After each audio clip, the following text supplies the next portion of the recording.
बच्चों सिर्फ 15 मिनट आप मुझे दीजिए, और जो बच्चे मुझे लगातार देख रहे हैं या पहले से देखते आ रहे हैं उनको मालूम है कि सर जो हैं वो कितना बड़ा चेंज कर सकते हैं। आप 15 मिनट मुझे ध्यान से सुन लीजिए, चीज़ों को पढ़ लीजिए। आपको प्योर मैथ से जो ग्रुप थ्योरी है इससे आपको प्यार हो जाएगा। लेकिन बच्चों ध्यान से पेशेंस के साथ में 15 मिनट देने पड़ेंगे। होता क्या है, आज देखिए पिछले 14-15 सालों से हम पढ़ रहे हैं, उसके बाद से BSc MSc कर लिया, फिर हम तैयारी भी कर रहे हैं दुनिया भर की इधर उधर। तो इसका मतलब कुछ ना कुछ दिक्कत तो है जो हम लोग गलती करते आ रहे हैं। प्योर मैथ्स इतना अच्छा सब्जेक्ट है, इतना अच्छा टॉपिक है, और उसमें आज भी हम स्ट्रगल करते हैं। जहाँ भी कहीं आता है हमें लगता पता नहीं क्या बवाल आ गया। बच्चे को लगता है अरे सर क्यों आप ज़्यादा फालतू की बातें कर रहे हो, अपना पढ़ाओ और निकलो, बाकी हम समझदार हैं देख लेंगे, है ना। तो ये ईगो छोड़ना होगा। सर जो कह रहे हैं उसको सुनना होगा, 15-20 मिनट सर की बात को ध्यान से सुनना होगा। और एक बार अगर आपने एक वीडियो भी अच्छे से देख लिया तो फिर आप मैथ्स को छोड़कर कभी नहीं जाएंगे। आपको लगेगा कि हाँ यार मैथ्स तो बड़ा अच्छा सब्जेक्ट है, हम गलती कर रहे थे, जल्दबाजी के चक्कर में गलती कर रहे थे। ये बातें हमारे दिमाग में कहीं ना कहीं समाज ने भर दी। क्या होता है, बहुत सी सोच जो हम सोचते हैं वो हमारी अपनी होती नहीं, समाज भर देता है। समाज क्या कहता है, अरे BSc MSc पास करो, फटाफट क्वेश्चन याद करो और निकलो यहाँ से, फिर है ना पढ़ लिख कर बेरोजगार बन जाओ। कह दो साहब ऐसा है, MSc PhD कर लिया, BSc कर लिया, रोजगार तो मिला नहीं, मैं रोजगार साबित कर दो अपने आप को, है ना। और जो दूसरा काम कर रहे हैं, जो दूसरे MBA और इंजीनियरिंग कर रहे हैं उनको काबिल घोषित कर दो कि वो सब बहुत काबिल, उनको नौकरियां मिल जाती हैं, है ना। तो दिक्कत यहाँ पर है, जो जल्दबाजी बेटा हम करते हैं यही दिक्कत है। आप ग्रुप थ्योरी को अच्छे से समझिए, पढ़िए। देखो बच्चों, आज हम कुछ इंपॉर्टेंट क्वेश्चन की सीरीज शुरू करने जा रहे हैं, है ना। और वैसे तो ये मॉडल अलजेब्रा मैंने पूरा कंप्लीट बहुत डिटेल से पढ़ाया हुआ है। जिन बच्चों ने पढ़ा हुआ है वो जानते हैं। थोड़ा सा कई बार बातें सुननी पड़ती हैं, चीज़ों को समझना पड़ता है कि कैसे हम आगे बढ़ें, कैसे हम मैथ्स से प्यार करने लग जाएं, कैसे हम मैथ्स को सीख जाएं। तो बच्चों आज से मैं ग्रुप के इंपॉर्टेंट क्वेश्चन की सीरीज शुरू कर रहा हूँ। बहुत सी बातें मैंने समझाई। मैं यहाँ पर बिल्कुल भी जल्दबाजी नहीं करूँगा क्योंकि ये मेरा नेचर ही नहीं है पढ़ाने का। ये जो शॉर्टकट से हम पढ़ते हैं ना, ये मेरा नेचर ही नहीं है पढ़ाने का। मैं बच्चों को डिटेल से समझाता हूँ, चीज़ों की तह में ले जाता हूँ, और फिर उसके बाद बच्चे में इंटरेस्ट हो जाता है, वो सारे एग्ज़ाम खुद ही क्वालिफाई कर लेता है। देखो बच्चों, मॉडल अलजेब्रा की एक अलग प्लेलिस्ट है, उसको जा करके आप पढ़ लीजिए अच्छे से पहले तो, ठीक है। और वैसे मैं इंपॉर्टेंट क्वेश्चन जब पढ़ाऊँगा तो यहाँ पर फिर से सारे बेसिक कॉन्सेप्ट मैं यहाँ पर आपको बताऊँगा, ठीक है बच्चों। मेरा अलग से एप्लीकेशन भी है, एप्लीकेशन HD मैथमेटिक्स के नाम से आपको प्ले स्टोर पे मिलेगा। उस पर भी अलग अलग कोर्सेस मेरे बहुत सारे अपलोडेड हैं। वो पेड कोर्सेस हैं और ये YouTube वाले सारे कोर्सेस फ्री हैं, है ना। इनको आप पढ़ सकते हैं। वो पेड कोर्सेस हैं, वहाँ पर भी जा करके आप चीज़ों को ले करके पढ़ सकते हैं। देखो बच्चों, जैसे कि एक क्वेश्चन हम लोग यहाँ पर करें, कुछ इंपॉर्टेंट क्वेश्चन है, इनको मैं लिख के लाया हूँ क्योंकि इतने क्वेश्चन याद तो नहीं रहते। देखो अब ध्यान देना, क्वेश्चन होता है, ज़्यादा उसमें ये पंचायत मत करो कि जी ऑब्जेक्टिव है ये सब्जेक्टिव है। ये पंचायत हमारा दिमाग और ख़राब करती है, क्योंकि अरे जी ये तो ऑब्जेक्टिव क्वेश्चन है, कहाँ सब्जेक्टिव में आप करा रहे हैं, सर ये तो सब्जेक्टिव क्वेश्चन है, कहाँ ऑब्जेक्टिव में करा दिया, सर क्या कर रहे हो। अरे ऐसा कुछ नहीं होता है। क्वेश्चन होता है। बेसिकली हर क्वेश्चन एक सब्जेक्टिव क्वेश्चन होता है। अब ये ऑब्जेक्टिव पेपर जब से शुरू हुए हैं, लोग उसको ऑब्जेक्टिव बना के डालते रहते हैं। तो क्वेश्चन होता है, ध्यान रखना। और ये जो क्वेश्चन मैं बता रहा हूँ, ये जहाँ भी ग्रुप थ्योरी आ रही है वहाँ आपके काम आएगा। बात समझे, जहाँ भी ग्रुप थ्योरी आ रही है वहाँ ये सारे क्वेश्चन आपके काम आएगा। आपका पेपर सब्जेक्टिव हो तो भी ठीक है, ऑब्जेक्टिव हो तो भी ठीक है। ध्यान देना बच्चों। हाँ कुछ होते हैं जो प्योरली ऑब्जेक्टिव होते हैं, वो बता दूंगा मैं आपको। देखो जैसे एक क्वेश्चन यहाँ पर है कि अगर मान लीजिए G जो है, मतलब एक ग्रुप जो है वो S3 करके दिया गया, S3। अब हर एक टर्म का मतलब मालूम होना चाहिए। मैं जल्दबाजी नहीं करूँगा, चाहे मैं एक लेक्चर में 2 ही क्वेश्चन समझाऊँ, लेकिन मैं दिमाग में बैठा दूंगा। और वो 2 नहीं, 2 से 20 क्वेश्चन निकलते हैं। मैं जल्दबाजी बिल्कुल नहीं करूँगा, ध्यान देना। और आप भी जल्दबाजी करेंगे तो फिर वही हल होगा जो पिछले 15-16 साल में होता आया है। एक बार पेशेंस रखिए, चीज़ों को ध्यान से पढ़िए, सब हो जाएगा, ध्यान रखना। देखो ये जो है H क्या है, H यहाँ पर जो दिया गया है ये S3 का सब ग्रुप है। तो H क्या है, H इज, ठीक है, सब ग्रुप ऑफ S3। S सब ग्रुप दिया गया। अब हमसे कहा गया है कि नंबर ऑफ लेफ्ट कोसेट्स, ठीक है, of H in G, number of left coset H के G में क्या होंगे। देखो सबसे पहले तो बच्चों ये समझो आखिर ये S3 क्या होता है। देखो क्या होता है, जैसे एक होता है 1-1-on-2 फंक्शंस, जैसे S3 का मतलब होता है कि 3 एलिमेंट्स का हम सेट लें, जैसे कि मैंने 1 2 3 को लिया, 3 एलिमेंट्स का सेट लिया। अब इस 3 एलिमेंट्स के सेट पर हम टोटल 1-1-on-2 फंक्शंस को निकालें। देखो मैं समझा रहा हूँ डिटेल से। इसी तरीके से S4 भी हो सकता है, S5। जैसे S3 है तो 3 एलिमेंट का सेट लेंगे, S4 है तो 4 एलिमेंट का सेट लेंगे, है ना। इन जनरल हम SN भी लेते हैं, इसको सिमेट्रिक ग्रुप भी कहते हैं, है ना। जैसे ही S3 जो है इसको कहेंगे सिमेट्रिक ग्रुप ऑन 3 एलिमेंट्स। देखो ध्यान दो, जैसे अब हम क्या करें, फंक्शन लें A से लेकर के A तक, और जो फंक्शन लें वो बाइजेक्टिव लें। बाइजेक्टिव का मतलब 1-1-on-2। अब मैं कोशिश करूंगा कि हर टर्म समझाऊं, अब हर टर्म नहीं समझाया जा सकता हर जगह, तो ये 1-1-on-2 क्या होता है ये फंक्शन में आप पढ़ लीजिए, आपको मालूम होगा। 1-1-on-2 का मतलब बाइजेक्टिव होता है। देखो ध्यान देना, कोशिश करूंगा कि सब बताऊं, फिर भी देखो ध्यान दो। जैसे कि मान लीजिए एक हमने फंक्शन बनाया, 1 2 3 इधर लिया और इधर भी 1 2 3 लिया, ठीक है ना।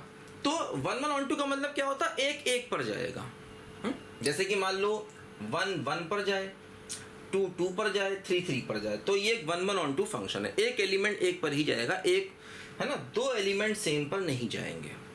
वैसे एक तो 2 पर जा ही नहीं सकता, अगर एक एलिमेंट 2 पर जाता है वो तो फंक्शन ही नहीं होता। 2 सेम पर जा सकते हैं, अगर 2 सेम पर जाते हैं तो उसमें क्या होता, फिर वो 1-1 नहीं होता। और ध्यान रखना, जब फंक्शन बाइजेक्टिव होगा तो इधर और इधर दोनों में नंबर ऑफ एलिमेंट सेम होने चाहिए। यहाँ तो खैर हमने सेट ही सेम ले लिए, तो नंबर ऑफ एलिमेंट भी सेम ही होंगे। देखो ये जो फंक्शन बना है 1-1-on-2 फंक्शन, इसको परमुटेशन भी कहा जाता है।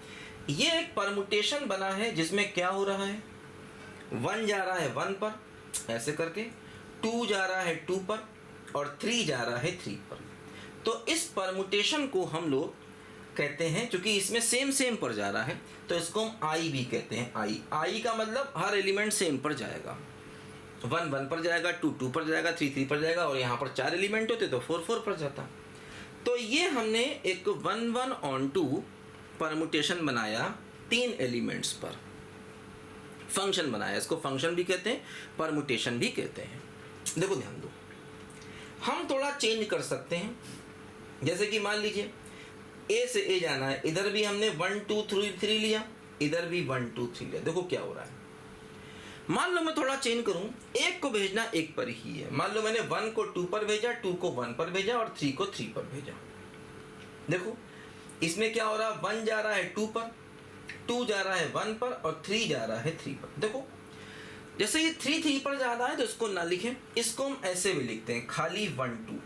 तो इसको साइकिल कहा जाता है ना। ये 1 2 की साइकिल है। 1 2 का मतलब ये हुआ कि 1 जाएगा 2 पर, 2 जाएगा 1 पर, और 3 जाएगा 3 पर। तो ये 1 2 की एक साइकिल है। देखो मैंने बताया, समझना पड़ेगा बच्चों ध्यान से, मैं जल्दबाजी नहीं कर रहा हूँ, प्यार से बिल्कुल समझा रहा हूँ। कोशिश करूँगा हर बात बताऊँ, एक आध चीज़ों का रेफरेंस भी दे सकता हूँ, लेकिन ये चीज़ आपको हमेशा आगे ले जाएगी, ध्यान रखना। जल्दबाजी करोगे तो कुछ नहीं होगा, क्योंकि ये 1 से 20 क्वेश्चन निकलते हैं। ग्रुप थ्योरी है ही ऐसा, क्या करें, मजबूरी है। तो ये मत देखना कि मैंने आधे घंटे या पौन घंटे में सवाल कितने कराए, ये देखना तुमने सीखा कितना। अगर ये मान के चलोगे तभी आप पढ़ पाओगे।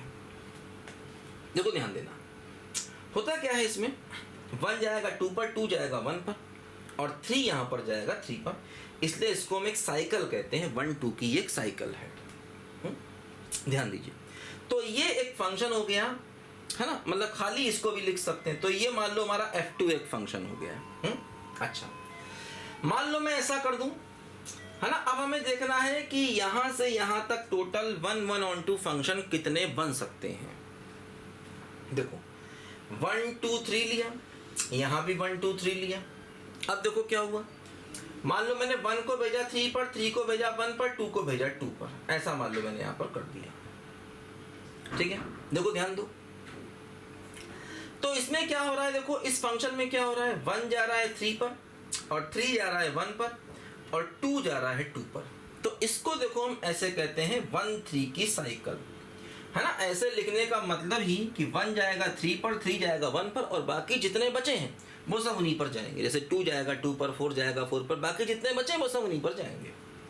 ठीक, ये हो गया एक फंक्शन, है ना। अब देखो ध्यान रखना, टोटल 3 एलिमेंट हैं तो 3 फैक्टोरियल 6 फंक्शन बनेंगे। 4 होते तो 4 फैक्टोरियल फंक्शन बनते, n होते तो n फैक्टोरियल टोटल फंक्शन बनते, क्योंकि ये फार्मूला होता है a से a तक टोटल नंबर ऑफ 1 1 और 2 फंक्शन निकालने का, इसको हम n फैक्टोरियल भी कह देते हैं।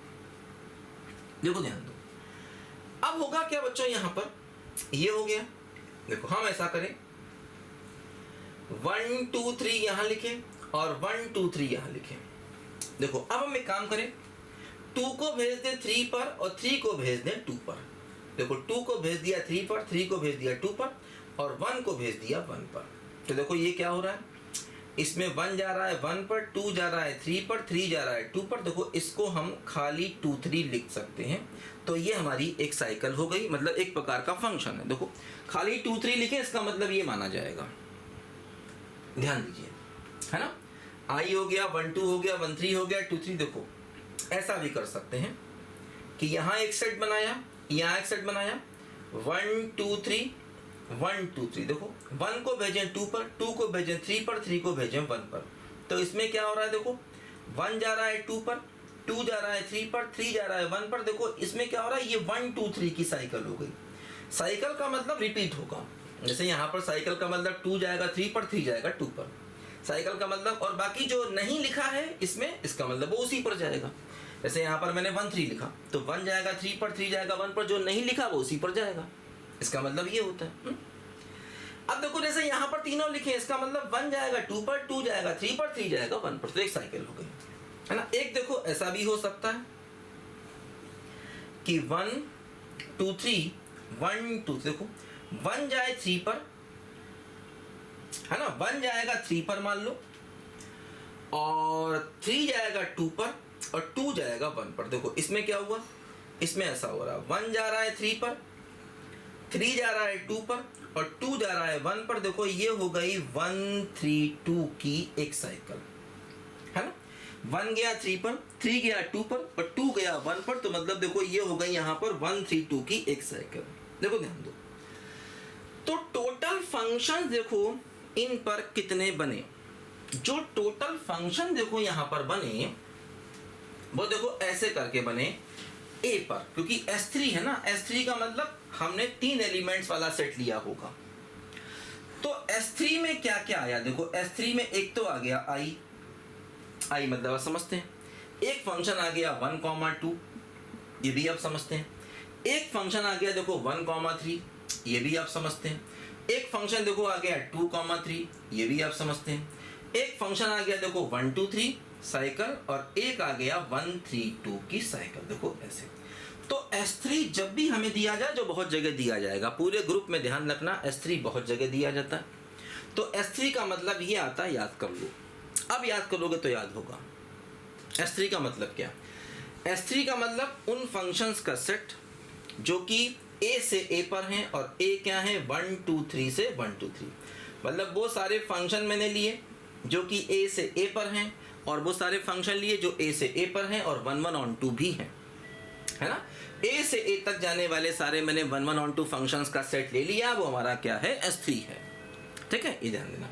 S4 लिखते तो इसका मतलब S4 में क्या होता, S4 में 1 2 3 4। फिर हम क्या करते हैं कि फिर इस सेट से इस सेट पर जाने वाले सारे फंक्शन लेते हैं, और वो होते 4 फैक्टोरियल, मतलब 24 फंक्शन होते हैं वो। इसलिए S4 को नहीं लेते हैं, उसमें ज़्यादा होता है। S3 में केवल 6 फंक्शन होते हैं, 3 फैक्टोरियल मतलब 6। तो इसलिए S3 को ज़्यादा हमेशा लिया जाता है। ध्यान दीजिए। तो ये हमारा S3 है। अब मतलब S3 क्या है, फंक्शंस का सेट है। S3 क्या है ना, इसको हम यहाँ पर ध्यान रखना सिमेट्रिक ग्रुप भी कहते हैं। SN इन जनरल होता है तो सिमेट्रिक ग्रुप भी कहते हैं। S3 क्या है, फंक्शंस का सेट है। ठीक है, कैसे फंक्शन जो 1 1 और 2 है। ठीक है, अब ये ग्रुप होगा, तो क्या होता है, फंक्शंस के बीच में जो ऑपरेशन लिए जाते हैं, जैसे कि मान लो ये हमारा फंक्शन है i, फिर है f1, फिर f2, फिर f3, फिर f4, फिर f5, टोटल 6 फंक्शन हो गए। तो ये S3 है। तो यहाँ पर जो ऑपरेशन लिया जाता है, जैसे कि दो फंक्शन को आप कैसे ऑपरेट करोगे, कंपोजिशन से ऑपरेट करोगे। दो फंक्शन को आप कैसे ऑपरेट करोगे, कंपोजिशन से ऑपरेट करोगे, ध्यान रखना।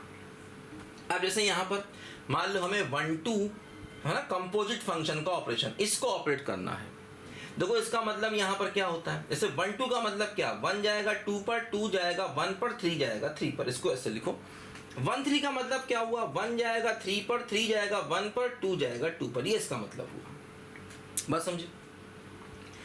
अब इनको कंपोजिट करना, देखो इसका मतलब क्या होता है कि 1 को लेना है 2 पर, 2 जाएगा 2 पर, तो फाइनली 1 जाएगा 2 पर, दोनों को मिलाना है। 2 जाएगा 1 पर, 1 3, तो हो गया 2 3, 3 3 पर गया, 3 1 पर गया, तो देखो 3 1 पर गया। ये क्या बना, देखो 1 2 2 3 3 1, देखो ये 1 2 3 की साइकिल। मतलब इन दोनों को जब हमने आपस में कंपोजिशन लिया तो ये 1 2 3 मिलना ही चाहिए, क्योंकि ये ग्रुप है। ग्रुप में क्या होता है, दो एलिमेंट को ऑपरेट करोगे, आंसर उसी सेट में हमेशा जाएगा, क्योंकि ग्रुप हमेशा क्लोजर होता है। तो ध्यान रखना, इस ग्रुप का ये ऑपरेशन ऐसे करके लेते हैं। कुछ लोग इसमें थोड़ा उल्टा करते हैं, जैसे कुछ लोग उल्टी तरफ से देखते हैं यहाँ पर, कुछ लोग उल्टी तरफ से देखते हैं, कई किताबें उल्टी तरफ से देखती हैं, तो ये भी सही है, वो भी सही है। हालांकि आंसर अलग अलग आएगा, लेकिन दोनों ही सही है। 1 जाएगा 3 पर, 3 जाएगा 3 पर, तो 1 3, 3 1, 1 2, तो 3 2, ऐसा करके वहाँ पर कुछ लोग ऐसा करते हैं, है ना। मैं हमेशा यहाँ पर लेफ्ट टू राइट ही चलता हूँ, है ना, क्योंकि यही सिंपल मेरी नज़रों में ज़्यादा सही है यहाँ पर, ध्यान रखना। तो मतलब ये एक सेट है, इसमें फंक्शंस हैं, और ये इस सेट का ऑपरेशन है। ऐसे ही आप किसी भी दो को ऑपरेट कर सकते हैं, जो आंसर आएगा इसी में आएगा। अच्छा, अब ध्यान दो, जैसे होता क्या है यहाँ पर कि भाई ग्रुप है, तो ग्रुप में ये ऑपरेशन हो गया। ग्रुप की आइडेंटिटी यहाँ पर आई होगी। आई को किसी से भी ऑपरेट करोगे, आंसर वही आएगा। आई को भी आप जब भी किसी से ऑपरेट करोगे, तो यहाँ पर जो आंसर है वो आई ही आएगा, क्योंकि जो आइडेंटिटी होगी ना, वो हमेशा वही आंसर देती है। जैसे 1 2 है, 1 2 को आपने आई से ऑपरेट किया, तो 1 2 और आई का मतलब 1 गया 2 पर, 2 गया 3 पर, 3 गया 1 पर। देखो क्या हुआ। अब देखो 1 2 का मतलब क्या, 1 जाएगा 2 पर, 2 जाएगा 1 पर, 3 जाएगा 3 पर, और इसका मतलब आई का मतलब 1 2 2 3 और 3 1। देखो क्या हुआ, 1 गया 2 पर, 2 गया 3 पर, तो 1 गया 3 पर, 2 गया, है ना। देखो 1 गया 2 पर, और सॉरी आइडेंटिटी में क्या होगा, 1 1 2 2 3 3, आइडेंटिटी में 1 1 2 2 3 3, है ना। आइडेंटिटी में क्या होता है बच्चों, 1 1 2 2 और 3 3। देखो 1 2 पर गया, 2 2 पर गया, तो 1 2 पर गया, 2 1 पर गया, 1 1 पर गया, तो 2 1 पर, 3 3 3 3, तो 3 3। देखो ये क्या हुआ, ये हो गया खाली 1 2। तो देखो इसको इससे ऑपरेट किया, 1 2 आया। आइडेंटिटी किसी से भी करोगे तो 1 2 आएगा। किसी भी एलिमेंट का आप इनवर्स भी निकाल सकते हो। जैसे कि मान लो इनवर्स में क्या होता है, जैसे मान लो मैं 1 2 और 2 3 को ऑपरेट करूं, है ना, 1 2 और 2 3 को मैं ऑपरेट करूं। देखो मतलब इनवर्स हमें चाहिए कि आखिर इनवर्स क्या मिलता है। देखो जैसे अगर मैं 1 2 को 1 2 से ही ऑपरेट करूं, तो इसका मतलब क्या हुआ, देखो 1 जाएगा 2 पर, 2 1 पर, है ना, और क्या होगा, देखो यहाँ पर 3 3 पर जाएगा। ये इसका मतलब क्या, 1 गया 2 पर, 2 1 पर, 3 3। देखो ध्यान दो, 1 2 2 1, तो फाइनली 1 1 पर गया, 2 1 1 2, तो 2 2 पर गया, 3 3 3 3 3 3। देखो इसका मतलब ये आ गया आइडेंटिटी। तो मतलब इस एलिमेंट का ये इनवर्स खुद ही है, क्योंकि दो एलिमेंट को ऑपरेट करने पर आंसर आइडेंटिटी आना चाहिए। और वैसे भी इसको अगर मैं एक एलिमेंट ए मान लूं, तो देखो यहाँ पर क्या होगा कि ए स्क्वायर बराबर आइडेंटिटी आ गया, ऐसे भी कह सकते हैं। तो इसको अगर मैं ए मान लूं, तो ए को ए से मल्टीप्लाई किया गया, ए को ए से मल्टीप्लाई किया गया, मतलब ए का ए से कंपोजिशन लिया गया, क्योंकि यहाँ पर ऑपरेशन कंपोजिशन का है, तो इसका मतलब ये ए स्क्वायर हो गया। तो ए स्क्वायर बराबर आई हो गया। तो इसको ऑर्डर भी कहा जाता है मैथ्स की लैंग्वेज में, कि किसी भी एलिमेंट को कितने बार हम उसी से ऑपरेट करें और आंसर आइडेंटिटी आ जाए। तो मतलब ये जो 1 2 है ना, 1 2 का ऑर्डर 2 हो गया, इसी को ऑर्डर ऑफ एलिमेंट कहा जाता है। अब देखो एक साथ मैं आपको कई बातें सिखा रहा हूँ जो जरूरी है सीखना। अगर ऐसा नहीं सीखोगे तो सवाल नहीं कर पाओगे, क्योंकि वो यहाँ दिमाग चलाना होता है। यहाँ पर सवाल ऐसे पूछे जाते हैं कि एक साथ 4 चीज़ें पूछेगा वो। तभी ग्रुप थ्योरी में हम सवाल हमेशा स्ट्रगल करते हैं, क्योंकि हम सीखना नहीं चाहते हैं। हमें लगता है जल्दी करके बस निकल जाएं, सर काम से काम रखो, क्यों ज़्यादा बातें कर रहे हो बेकार की। बच्चे कई ऐसे होते हैं नेगेटिव थिंकर, खैर मैं उन पर ध्यान नहीं देता, और ना मैं चाहता हूँ कि ऐसे बच्चे जो हैं ज़्यादा कन्वर्सेशन उनसे किया जाए। जो पॉजिटिव थिंकर हैं, जो पढ़ना चाहते हैं, जो समझना चाहते हैं, वो बच्चे अच्छे से पढ़ें, और यही ज़रूरी है। देखो ध्यान दो, तो क्या हुआ, ए को ए से किया तो ए स्क्वायर इक्वल टू क्या हो गया, आई हो गया। आई का मतलब क्या हो गया, आइडेंटिटी मैपिंग हो गई। देखो ध्यान दीजिए, अब ये मतलब इसका ऑर्डर हो गया। तो ऑर्डर का मतलब यही होता है कि ए को हम कितनी वैसे हो सकता है, ए की पावर 3 करने पर आई आता, हो सकता है, मतलब ए को 3 बार मल्टीप्लाई करने पर आई आता, तो ए का ऑर्डर वहां पर फिर 3 हो जाता, इसको ऑर्डर कहा जाता। ठीक है, आएंगे सवाल तो और भी डिटेल से बताऊंगा। तो ऐसे करके चीजों का रिलेट करते चलिए। अब देखो, S3 मतलब एक ग्रुप है, S3 एक ग्रुप है, और जो H है, H में देखो हमने क्या किया, S3 के 2 एलिमेंट ले लिए।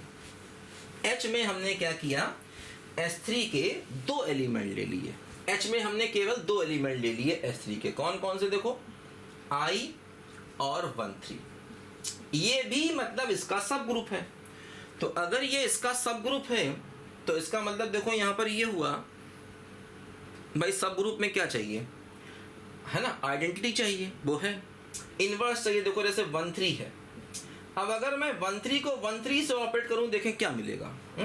तो 1 जाएगा 3 पर, 3 जाएगा 1 पर, इसका मतलब यही है ना, और 2 जाएगा 2 पर। इसमें भी देखो 1 जाएगा 3 पर, 3 जाएगा, हाँ ध्यान रखना इनको आगे पीछे लिख सकते हैं।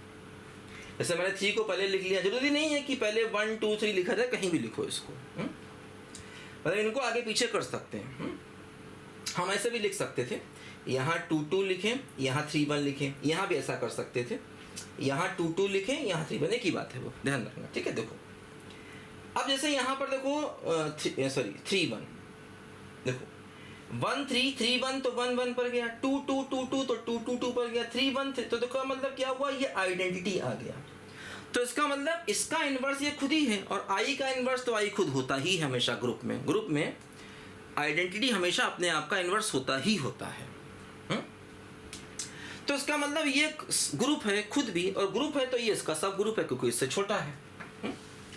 ध्यान दीजिए, वैसे भी ध्यान रखना, अगर फाइनाइट है सबसेट, जैसे ये ग्रुप है, ये फाइनाइट है, तो अगर ये क्लोजर लॉ सेटिस्फाई कर रहा है तो ये इसका सब ग्रुप होता ही होता है। ये रूल होता है कि अगर कोई ग्रुप है, दूसरा उसका फाइनाइट सबसेट है, और अगर उसके अंदर क्लोजर लॉ सेटिस्फाई हो रहा है तो वो उसका सब ग्रुप होता है हमेशा, है ना। ध्यान दें, देखो अब ये कह रहे हैं कि लेफ्ट कोसेट निकालना है। देखो कोसेट क्या होता है, जैसे 2 प्रकार के कोसेट होते हैं, लेफ्ट कोसेट, राइट कोसेट।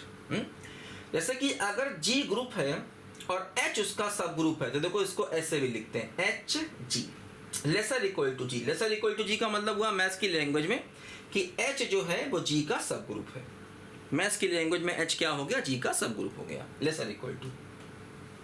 देखो अगर मैं एक एलिमेंट ले लूं G का, अगर मैं एक एलिमेंट ले लूं G का और AH निकालूं, तो मतलब H को मैंने A को मैंने H के लेफ्ट में रखा। देखो इसका मतलब ये है, जैसे कि मान लो मैंने G में कुछ एलिमेंट लिए होंगे, आइडेंटिटी होगा, H1 H2 रहा होगा, G1 G2 G3 रहा होगा, ऐसे करके मान लो मैंने कहा ये हमारे G के एलिमेंट होंगे। इसी में H मान लो ये बन गया, E H1 H2 ऐसे करके मान लो ये H बन गया होगा, इसका सब ग्रुप है चुकी। अब मैं G का कोई भी एलिमेंट A ले सकता हूँ, A कुछ भी ले सकता हूँ। जैसे मान लो मैंने G का एक एलिमेंट G1 ले लिया, G का मैंने एक एलिमेंट क्या ले लिया, G1 ले लिया, ठीक है। अब मैं G1 को H से ऑपरेट करूंगा, G1 को लेफ्ट में रखा। ध्यान रखना G1 कोई भी हो सकता है, इनमें से भी हो सकता है, इनमें से भी हो सकता है। मतलब मैं जो एलिमेंट ले सकता हूँ वो ऐसा ले सकता हूँ जो G में आए H में ना आए, जैसे G1 G2 G3 है। मैं ऐसा भी एलिमेंट ले सकता हूँ जो G में भी आए और H में भी आए, दोनों ही एलिमेंट। मतलब जब भी मैं AH लिखता हूँ तो इसका मतलब A जो है ये G का एलिमेंट होता है। अब G का होगा तो H में आ भी सकता है और नहीं भी आ सकता, दोनों ही बातें हैं। लेकिन हाँ H जो है वो G का सब ग्रुप होना चाहिए, पहले तो ये। अब G1 H अगर निकालना है तो इसका मतलब G1 जो है वो H के हर एक एलिमेंट से ऑपरेट होगा। मतलब G1 जो है वो E1 E से भी ऑपरेट का मतलब जो भी ऑपरेशन हम डिफाइन करें, जैसे कि मान लो अगर इस ग्रुप का ऑपरेशन प्लस है तो यहाँ पर हम प्लस ले लेंगे। अगर इस ग्रुप का ऑपरेशन, क्योंकि जो भी ऑपरेशन है वही G में है, वही H में है और वही यहाँ पर है। मल्टीप्लाई है तो मल्टीप्लाई ले लेंगे, जो भी ऑपरेशन होगा। फंक्शन है तो कंपोजिशन का होगा तो कंपोजिशन का ले लेंगे ना। तो G1 को क्या करेंगे, H के हर एक एलिमेंट से ऑपरेट किया जाएगा। G1 को H के हर एक एलिमेंट से ऑपरेट किया जाएगा, तो ये एक प्रकार का लेफ्ट कोसेट हो गया, है ना। अच्छा, अब ध्यान देना, इसी प्रकार G2 भी ले सकते हैं, G2H भी निकल सकता है, G3H भी निकल सकता है, EH भी निकलेगा क्योंकि E भी इसका एलिमेंट है। अच्छा, EH तो है वो तो H के ही बराबर हो जाएगा हमेशा, कोई दिक्कत ही नहीं, क्योंकि E को जब भी आप H के एलिमेंट से ऑपरेट करोगे तो आंसर वही आ जाएगा। EH तो हमेशा H ही हो जाएगा। अच्छा, H1H भी निकल सकता है, H2H भी निकल सकता है। मतलब कितने कोसेट बन सकते हैं, 1 2 3 4 5 6 अलग अलग कोसेट बन सकते हैं। तो मतलब जैसे यहां पर बात को समझो, है ना। तो क्या यहां पर जो आंसर होगा वो भी ऐसे ही निकालें कि कितने कोसेट बन सकते हैं। ध्यान देना, हो सकता है इनमें कुछ चीजें ऐसी हों जो सेम हो जाएं। जैसे हो सकता है ये कोसेट का जो आंसर आए और जो ये कोसेट का आंसर आए वो बराबर आए, ऐसा हो सकता है। ऐसा हो सकता है कि दो अलग अलग आप कोसेट निकालें और उनका आंसर बराबर आ जाए। देखो, जैसे लेफ्ट कोसेट निकलता है वैसे ही राइट कोसेट निकलता है। जो प्रॉपर्टी लेफ्ट कोसेट के लिए होती है वही सारी की सारी प्रॉपर्टी राइट कोसेट के लिए होती है, ध्यान रखना। लेकिन ये जरूरी नहीं है कि AH और HA बराबर हो जाए। AH और HA बराबर तब होता है जब H एक नॉर्मल सब ग्रुप कहा जाता है। नॉर्मल सब ग्रुप की कंडीशन ही यही होती है। नॉर्मल सब ग्रुप का मतलब ही यही, जिसमें AH और HA A की हर वैल्यू के लिए सेम हो जाए, तो उसको नॉर्मल सब ग्रुप कहा जाता है ना। तो नॉर्मल सब ग्रुप से मतलब नहीं है, यहाँ पर हम लेफ्ट कोसेट राइट कोसेट कभी भी निकाल सकते हैं। बस नॉर्मल ग्रुप सब ग्रुप में क्या होता है कि उसमें AH और HA हमेशा बराबर हो जाते हैं। लेकिन इन जनरल जरूरी नहीं है कि AH और HA हमेशा बराबर ही हो, बराबर भी हो सकते हैं, अलग अलग भी हो सकते हैं। देखो, तो जरूरी नहीं है कि हम G के जितने एलिमेंट लें उतने अलग अलग हमको यहाँ पर जो हैं। अब जैसे यहाँ पर तो S के पास 6 एलिमेंट हैं, तो क्या हमें 6 लेफ्ट कोसेट मिलेंगे? ऐसा नहीं कह सकते, क्योंकि 2 लेफ्ट कोसेट आपस में इक्वल हो सकते हैं और नहीं भी हो सकते हैं। अब पता नहीं इनमें से कोई 2 आपस में इक्वल हो जाए, ऐसा नहीं पता चलेगा, निकाल के ही मालूम चलेगा, है ना। तो ध्यान देना, 2 लेफ्ट कोसेट आपस में बराबर हो भी सकते हैं और नहीं भी हो सकते हैं, है ना। ये बात यहां पर ध्यान रखना। हाँ, एक बात तय है, जैसे ये एक लेफ्ट कोसेट है, ये दूसरा लेफ्ट कोसेट है, इसी प्रकार तीसरा मिलेगा, चौथा, पांचवा, है ना। अब अलग अलग कितने होंगे ये डिपेंड करेगा। इसने देखो हमसे यहाँ पर नंबर ऑफ डिस्टिंक्ट कर लो, यही पूछा जाएगा। अगर कुछ भी नहीं लिखा तब भी वो डिफरेंट ही मान के चलो। नंबर ऑफ लेफ्ट कोसेट या डिस्टिंक्ट या डिफरेंट लिखेगा, नहीं लिखेगा तब भी समझना कि वो डिफरेंट ही पूछ रहा है, क्योंकि सवाल तभी बनेगा। ऐसे तो कोई बच्चा आंसर बता दे।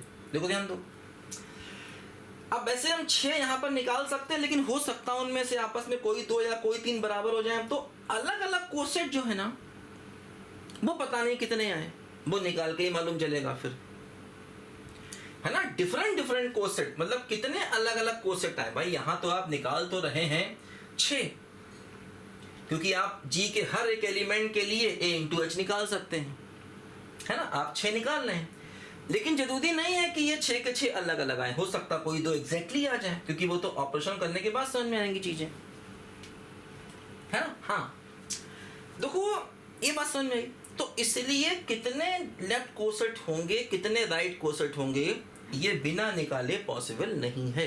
अलग अलग कितने होंगे, अलग अलग कितने होंगे, ये बिना निकाले पॉसिबल नहीं है। हाँ, एक बात ध्यान रखना, जैसे कि मान लो एक लेफ्ट कोसेट मैंने ये लिया और एक दूसरा लिया, जितने नंबर ऑफ एलिमेंट्स इसमें होंगे उतने ही नंबर ऑफ एलिमेंट इसमें होंगे, ये कंफर्म है। लेकिन वो एलिमेंट्स एक जैसे होंगे तो दोनों कोसेट बराबर हो जाएंगे, और अलग अलग होंगे तो दोनों कोसेट अलग अलग हो जाएंगे। दो अलग अलग लेफ्ट कोसेट के नंबर ऑफ एलिमेंट्स हमेशा बराबर होंगे। हाँ, और एक बात और ध्यान रखना, दो अलग अलग लेफ्ट कोसेट अगर हैं, या तो वो बिल्कुल एक जैसे होंगे या उनमें कुछ भी कॉमन नहीं होगा। मतलब ऐसा नहीं हो सकता कि इसमें 6 एलिमेंट आए, इसमें 6 एलिमेंट आए, दोनों के दो दो बराबर हो गए, ऐसा नहीं हो सकता। या तो ये दोनों बिल्कुल ही एक जैसे होंगे, मतलब उनके 6 के 6 एलिमेंट एक जैसे होंगे, या फिर 6 के 6 अलग अलग होंगे। ऐसा नहीं हो सकता कि केवल दो बराबर हो जाए। या तो कोई भी सेम नहीं होगा या सब सेम होंगे। हाँ, एलिमेंट्स का नंबर सेम होगा। भाई ऐसे इसमें 6 एलिमेंट आए, इसमें 6 आए, हो सकता है इसके 6 अलग अलग हो, इसके 6 अलग अलग हो, क्योंकि वो तो डिपेंड करता ना इनको आंसर क्या आता है इनसे लेकर के। लेकिन ध्यान देना कि उनमें नंबर ऑफ एलिमेंट सेम होंगे, या तो वो दोनों लेफ्ट कोसेट एग्जैक्टली सेम होंगे, या दोनों लेफ्ट कोसेट बिल्कुल अलग अलग होंगे। ये सब नियम कानून हैं इसके, ये सब दिमाग में भरते जाओ, हर चीज़ लिखाई नहीं जा सकती, भरते जाओ दिमाग में। ये लिखने लिखाने का सिलसिला तो अभी आया है 1000-2000 साल पहले। इसके पहले क्या होता था, सब कुछ बच्चों के दिमाग में सीधे सीधे रखा जाता था, स्टोर करके कोई नहीं रखता था, है ना। टीचर ने अपने स्टूडेंट को बता दिया, स्टूडेंट ने याद कर लिया, उस स्टूडेंट ने जब वो खुद टीचर बना दूसरे को बता दिया, उसने याद कर लिया। इस तरीके से उपदेश दिए जाते थे और उस तरीके की चीज़ें आगे प्रोपेगेट होती थी। ये 1000-1500 साल से आया है कि लिखने लिखाने की परंपरा। पहले कोई लिखता लिखाता नहीं था, सब कुछ दिमाग में रहता था। आप जो काम कर रहे हैं वो मालूम है कि ये काम इस विधि से होता है, और वो विधि बच्चों को सिखाई जाती थी, वो बच्चे आगे इसको ट्रांसलेट करते थे। कितने ऐसे आए देखो, बड़े बड़े भगवान जिनको हम कहते हैं, उन्होंने अपना पहला उपदेश यहाँ दिया, दूसरा उपदेश, तो मतलब उपदेश का बड़ा महत्व होता था कि उन्होंने अपने शिष्यों को क्या बताया, और जो उन्होंने बताया वो शिष्यों ने दिमाग में रखा है। लिखने लिखाने की परंपराएं नहीं थी बहुत ज़्यादा। ये तो अब जब से हम लिखना शुरू किए तब से दिमागी रूप से कमज़ोर हो गए, हम कुछ याद ही नहीं करना चाहते हैं, सब कुछ लिखा तो है, ढूंढ लेंगे गूगल से। खैर चलो, देखो ध्यान दो। तो अब हुआ क्या बच्चों, कितने अलग अलग लेफ्ट कोसेट होंगे या कितने अलग अलग राइट कोसेट होंगे। देखो, जो चीज़ लेफ्ट कोसेट के लिए है वही एग्जैक्टली जो मैंने आपको लेफ्ट कोसेट के लिए बातें बताई, वही बातें राइट कोसेट के लिए भी हैं। और जितने अलग अलग लेफ्ट कोसेट होंगे उतने ही अलग अलग राइट कोसेट भी होंगे। वही चीज़ है कि दो राइट कोसेट या तो एग्जैक्टली सेम होंगे या बिल्कुल अलग अलग होंगे। कोई भी दो राइट कोसेट ले लो, उनमें नंबर ऑफ एलिमेंट्स हमेशा सेम होंगे। हाँ, एक बात और ध्यान रखो, जैसे कि मान लो, जैसे कि मैंने कहा, अगर मैं H1 एलिमेंट H का ही ले लेता हूं, तो जब मैं H1H निकालूंगा, जब मैं H1H निकालूंगा तो ऐसे करके कुछ आएगा। H1 का इससे ऑपरेशन होगा, वो तो H1 ही हो जाएगा। H1 का H1 से ऑपरेशन हो जाएगा, H1 का H2 से ऑपरेशन हो जाएगा, ऐसा होगा। भाई जो एलिमेंट में लेता हूं वो G का भी हो सकता है, H का भी हो सकता है। हालांकि G के तो सारे हैं ही, अब स्पेशल केस में H का भी हो सकता है। देखो इसमें क्या होगा कि जैसे आपने H1 को E से किया तो H1 आया। चूंकि ये H क्या है, जो H है, ध्यान रखना, ये सब ग्रुप है G का, मतलब ये अपने आप में भी ग्रुप है। तो ग्रुप में क्या होगा, जो इनके एलिमेंट्स आएंगे, है ना, जो इनके, भाई H1 को H1 से किया वो भी H का ही एलिमेंट होगा, H1 को H2 से किया वो भी H का ही एलिमेंट हो गया। तो वापस वही एलिमेंट कहीं ना कहीं मिल जाएंगे जो H के हैं, हो सकता। अब मैं ये नहीं कह रहा हूँ ये इसके बराबर होगा, बताया मैंने आपको। तो इसका मतलब H1H जो है ये हमेशा H के ही बराबर हो जाएगा। H1H हमेशा H के, मतलब अगर आपने एलिमेंट H में लिया और उससे आपने लेफ्ट या राइट कोसेट निकालने की कोशिश की तो वो हमेशा H के ही बराबर हो जाएगा। तो इसका मतलब ये हुआ, किसी भी लेफ्ट कोसेट में, ये बात ध्यान देना हमेशा, अगर आपने एलिमेंट H का लिया और उससे आपने लेफ्ट कोसेट को निकालने की कोशिश की तो हमेशा एच के ही बराबर होगा, हमेशा ऐसा होगा। और यही चीज़ राइट कोसेट के लिए, अगर आपने एलिमेंट एच का लिया और उससे आपने राइट कोसेट को निकालने की कोशिश की तो हमेशा एच के बराबर होगा। तो इसका मतलब ये हुआ कि मैं बता रहा था अभी, जितने भी लेफ्ट कोसेट होंगे सब में नंबर ऑफ एलिमेंट सेम होंगे, और वो कितने होंगे, वो हमेशा एच के ही बराबर होंगे, क्योंकि भाई ये भी एक लेफ्ट कोसेट है और वो एच के बराबर आ गया, तो उसके एलिमेंट का नंबर भी सेम होगा। तो मतलब जितने भी लेफ्ट कोसेट हैं उनमें नंबर ऑफ एलिमेंट्स उतने ही होंगे जितने एच में हैं, है ना। जैसे कि अलग अलग लेफ्ट कोसेट बन रहे हैं तो हर एक लेफ्ट कोसेट में 3-3 एलिमेंट्स आएंगे, कंफर्म है। हर एक लेफ्ट कोसेट में एलिमेंट कितने आएंगे, 3-3 आएंगे, कंफर्म है। इसी प्रकार हर एक राइट कोसेट में एलिमेंट कितने आएंगे, 3-3 आएंगे, कंफर्म है, क्योंकि एच में ही 3 एलिमेंट हैं इसीलिए। और अगर एलिमेंट एच का लिया तो लेफ्ट कोसेट भी वही होगा जो राइट कोसेट है। मतलब अगर एलिमेंट आपने एच का लिया तो क्या होगा कि वो लेफ्ट कोसेट हमेशा एच के बराबर हो जाएगा, और ऐसे ही राइट कोसेट भी एच के बराबर हो जाएगा। अब दूसरी बात देखो, जैसे मैं कई अलग अलग लेफ्ट कोसेट निकाल रहा हूँ, जैसे मैंने H1H निकाला, मैं G1H भी निकाल सकता हूँ। इसका मतलब G1H में भी एलिमेंट 3 ही आएंगे। अब देखो, चूंकि H1H तो H के बराबर हो गया, इसका मतलब H1H भी एक सब ग्रुप हो गया। इसका मतलब अगर आपने ये जो एलिमेंट A लिया, ये H से लिया, तो AH हमेशा ही एक सब ग्रुप होगा, क्योंकि वो हमेशा H के बराबर होता है, तो सब ग्रुप तो हो ही गया, क्योंकि H सब ग्रुप है तो H भी सब ग्रुप हो गया। लेकिन ध्यान रखना, अगर आपने G1H निकाला वो भी एक सेट होगा, लेकिन वो सब ग्रुप होगा ये नहीं कह सकते। अगर आपने G1H निकाला वो एक सब ग्रुप होगा ये नहीं कह सकते। लेकिन अगर आपने H1H निकाला या H2H निकाला वो हमेशा ही सब ग्रुप होगा। तो AH एक सब ग्रुप तभी होगा जब AH में जाएगा। बात समझे? ठीक है, ये बातें सब दिमाग में रखनी है। अब ये उपदेश की तरह मान के चलो, ये उपदेश दिमाग में रखनी है बातें। पहले ऐसे ही होती थी गुरु शिष्य की परंपरा। गुरु लोग उपदेश देते थे, शिष्य लोग उसको दिमाग में रखते थे, फिर वो अपने शिष्यों को समझाते थे, और ईमानदारी से। ये नहीं कि गुरु ने कुछ बताया, शिष्यों ने उसको मैनिपुलेशन करके अपने दिमाग लगा कर कि हमें फ़ायदा किस में होगा। गुरु जी ने क्या वो छोड़ दीजिए, हमें बेनिफिट किस में हो रहा। आजकल शिक्षा यही हो गई है, वो छोड़ दीजिए कि बच्चों को फ़ायदा किस में हो रहा है, बस वो पढ़ाओ कि हमें बेनिफिट किस में होगा। आज देखिए दुनिया भर की झूठ के तंत्र फैलाया जा रहा है यूट्यूब पर। आ जाइए तो 1 महीने में ये बना देंगे, 2 महीने में वो बना देंगे, ये 50 सवाल कर लीजिए तो एग्ज़ाम क्लियर समझिए, है ना, ये पढ़ लीजिए, ये छोड़ दीजिए, ये कभी नहीं आता है, ये आता है। इस प्रकार की दुनिया भर की बातें जो हैं आजकल लोग बेनिफिट के लिए अपने मैनिपुलेशन करके बना रहे हैं। लेकिन मैंने तय किया है, मैं हायर मैथ्स स्ट्रॉन्ग करके दम लूँगा, ये बात ध्यान देना। मैंने तय कर लिया, वो मैं काम कर रहा हूँ पिछले 2-3 साल से। अब देखिए आगे भी जाती रहेगा ये। हायर मैथ्स की एक एक चीज़ पढ़ने वाले हर बच्चों को दिमाग में घुसा दूंगा, ये कंफर्म बात है। ये तय किया मैंने, आप देखना, टेंशन नहीं पाना। खैर जाने दीजिए। हाँ ठीक, अच्छा ये बात समझ में आ गई। देखो अब ध्यान दो भाई, जो अपना सवाल है वो क्या कि डिफरेंट लेफ्ट कोसेट कितने होंगे। मैंने बताया कि जरूरी नहीं है कि अगर जी में 6 एलिमेंट है तो आप 6 लेफ्ट कोसेट निकाल लें। देखो जितने डिफरेंट लेफ्ट कोसेट होंगे उतने ही डिफरेंट या डिस्टिंक्ट क्या होंगे, राइट कोसेट्स होंगे। और इसको ही हम इंडेक्स कहते हैं, इसको ही हम इंडेक्स ऑफ एच कहते हैं। और अगर हमें ये चाहिए तो इसका एक फार्मूला याद रखो कि कितने लेफ्ट कोसेट होंगे। बड़ा आसान है, ये होता है order of G upon order of H, और कुछ नहीं। ये एक बहुत इंपॉर्टेंट थ्योरम है।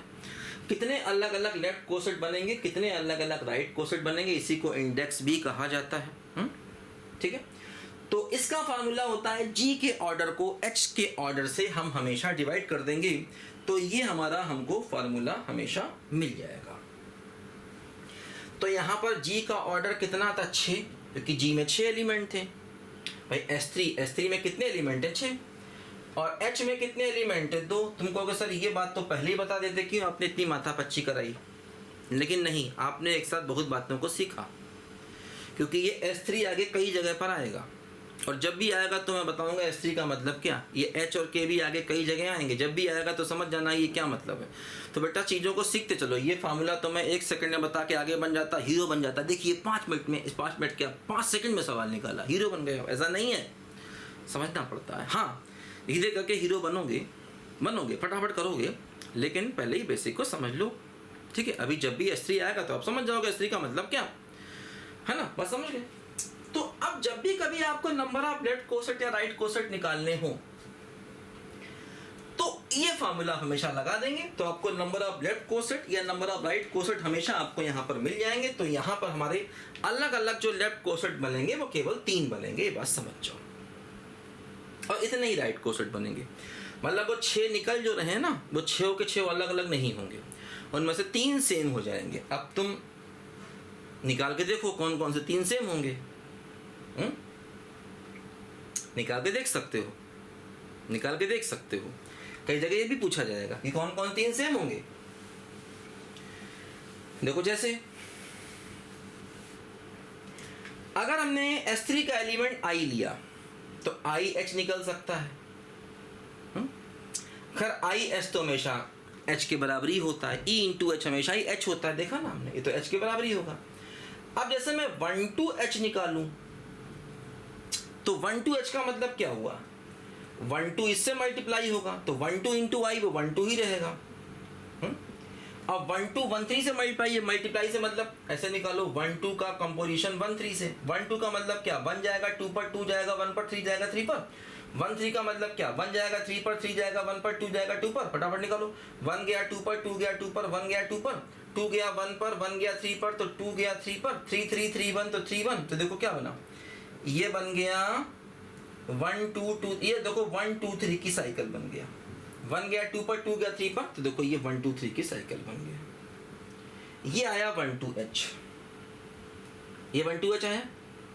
फिर चेक कर लो, 1 गया 2 पर, 2 गया 1 पर, 1 गया 3 पर, 3 गया 1 पर, तो 1 गया 2 पर, 2 गया 2 पर, तो 1 2, 2 गया 1 पर, 1 3 पर, तो 2 3, 3 गया 3 पर, 3 गया 1 पर, तो 3 1, तो 1 2 है ना, 1 गया 2 पर, 2 3, ठीक है, सही है ना। देखो मतलब यहाँ पर क्या हुआ कि एक जैसे मिलने के चांसेस पूरे हुए। देखो इसके मान लीजिए मैं एक काम करता हूँ, अगर मैं 13H निकालूं तो क्या हुआ, 13 इंटू I तो 13 रहेगा, और 13 इंटू 13, 13 इंटू 13 वही 13 और इंटू 13, तो 1 गया 3 पर, 3 गया 1 पर, 2 गया 2 पर, 1 गया 3 पर, 3 गया 1 पर, 2 गया 2 पर, तो 1 3 3 1 तो 1 1, 3 1 1 3 तो 3 3, और 2 2, देखो ये क्या हो गया, I 1 3 I हो गया, देखो ये है ना। तो मतलब इस तरीके से। अच्छा एक और निकाल लें, देखें कौन कौन से सेम है, कौन कौन से अलग अलग है। 2 3H निकालो, तो 2 3H का मतलब ये तो 2 3 ही हो जाएगा, और 2 3 इंटू 1 3 करोगे, तो 2 3 इंटू 1 3 करोगे तो क्या होगा, 2 गया 3 पर, 3 गया 2 पर, 1 गया 1 पर, 1 गया 3 पर, 3 गया 1 पर, 2 गया 2 पर, देखो 2 3 3 1 तो 2 1, 3 2 2 2 तो 3 2, 1 1 1 3 तो 1 3, तो देखो 1 गया 3 पर, तो देखो ये 1 3 2 हो गया, 1 3 पर गया 3 2 पर 2 पर, तो ये 1 3 2 हो गया, ये हो गया 1 3 2, ये आ गए, ये तीनों तो अलग अलग आए। अच्छा देखो एक काम करो, 1 2 3 को है ना, 1 2 3 को, अच्छा देखो ये भी H के बराबर आ गया। हाँ देखो ये H के बराबर आ गया ना, देखो ये दोनों सेम हो गए, IH और 1 3H बराबर हो गए। 1 2 3 को है ना, 1 2 3 को जो है ये क्या निकाला था, ये था 2 3H, ये था क्या था 2 3H था, ठीक है ये आया। अच्छा एक काम करो, 1 2 3 को H से निकालो, तो इससे मल्टीप्लाई होगा तो 1 2 3 रहेगा, अब 1 2 3 किससे मल्टीप्लाई होगा? 1 3 से। 1 2 3 किससे हुआ? 1 3 से। देखो 1 गया 2 पर, 2 गया 3 पर, 3 गया 1 पर, 1 गया 3 पर, 3 गया 1 पर, 2 गया 2 पर। देखो 1 2 2 2 तो 1 2 2 3 3 1 तो 2 1 3 1 1 3 तो 3 3। देखो ये क्या हुआ? ये हो गया 1 2, तो देखो ये आ गया 1 2। मतलब देखो अब ये वाला जो है वो देखो इसके बराबर हो गया 1 2 h के। तो देखो सब के सब अलग अलग नहीं आ रहे हैं, केवल 3 ही अलग अलग आएंगे। तो number of different left coset कितने होंगे? 3, जो हमने निकाल लिए। अब ये भी पूछ सकते हैं कि बताइए कोसेट क्या होंगे, ये भी बता दीजिए। अलग अलग कोसेट क्या होंगे ये बता दीजिए। तो आप बता सकते हैं अलग अलग कोसेट क्या क्या निकलेंगे, आप निकाल सकते हैं अलग अलग कोसेट। अब ये थोड़ा लेंदी सवाल हो गया, यही इजी सवाल था, ये लेंदी सवाल हो गया। सब चीज़ें आपस जुड़ी हुई हैं। अच्छा अब देखो ध्यान दो, होता क्या है जब हम लोग, जैसे मैंने बताया कि G एक ग्रुप है, H क्या है? उसका सब ग्रुप है। अगर AH और HA हमेशा बराबर हो तो इसी को H को कहा जाता है नॉर्मल सब ग्रुप। H को क्या कहा जाता है? नॉर्मल सब ग्रुप। और ऐसे केस में H का सिंबल ये हो जाता है, ये देखो यहां से बंद कर दिया इसको, नॉर्मल सब ग्रुप। कब? जब HA और AH हमेशा बराबर हो जाए। तो ऐसे केस में क्या होता है, जितने भी अलग अलग लेफ्ट कोसेट हैं, ऐसे केस में जैसे कि मान लो अलग अलग लेफ्ट कोसेट 3 आए, तो मान लो ऐसे करके AH BH और CH, ये मान लो लेफ्ट कोसेट हैं। इनको फिर से एक सेट में बंद कर दिया जाता है और इसी सेट को कहा जाता है G/H। इसी को कहा जाता है कोशेंट ग्रुप। इसी को कोशेंट ग्रुप कहा जाता। और मतलब जितने भी अलग अलग लेफ्ट कोसेट बने, अब चूंकि लेफ्ट कोसेट राइट कोसेट के बराबर होते हैं क्योंकि H नॉर्मल है, तो इसी को ही हम कहते हैं कि सेट ऑफ लेफ्ट कोसेट, या इसी को ही कह सकते हैं सेट ऑफ राइट कोसेट। एक ही बात है, क्योंकि जो लेफ्ट कोसेट है वही राइट कोसेट है, क्योंकि H क्या है? नॉर्मल है। नॉर्मल की डेफिनेशन ही यही है। तो ऐसे में ये सिंबल हो जाता है। तो जितने लेफ्ट कोसेट बनते हैं उतने ही राइट कोसेट बनेंगे। बात समझे? तो इसी को ही हम कहते हैं यहां पर कोशेंट ग्रुप।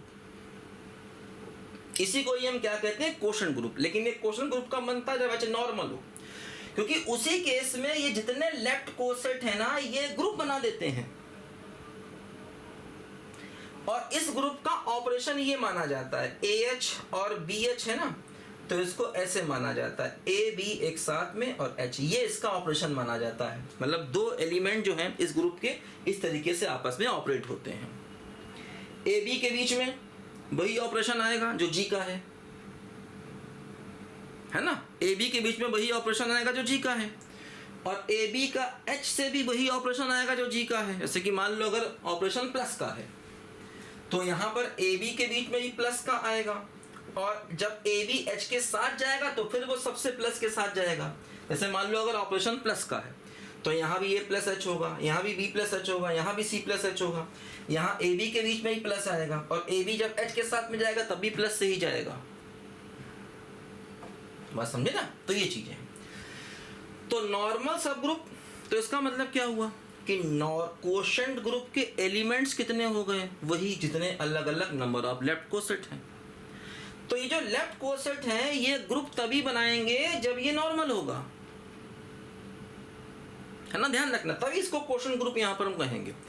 और लेफ्ट चूंकि नॉर्मल है तो आप यहाँ पर लेफ्ट लीजिए या राइट लीजिए, फर्क नहीं पड़ता भाई। ऐसे भी ले सकते हैं, यहाँ AH ले लिया, यहाँ HB ले लिया, कुछ लेफ्ट ले लिया, कुछ राइट ले लिया, क्या फर्क पड़ने वाला? जब सब बराबरी है तो कुछ भी ले लो, है ना?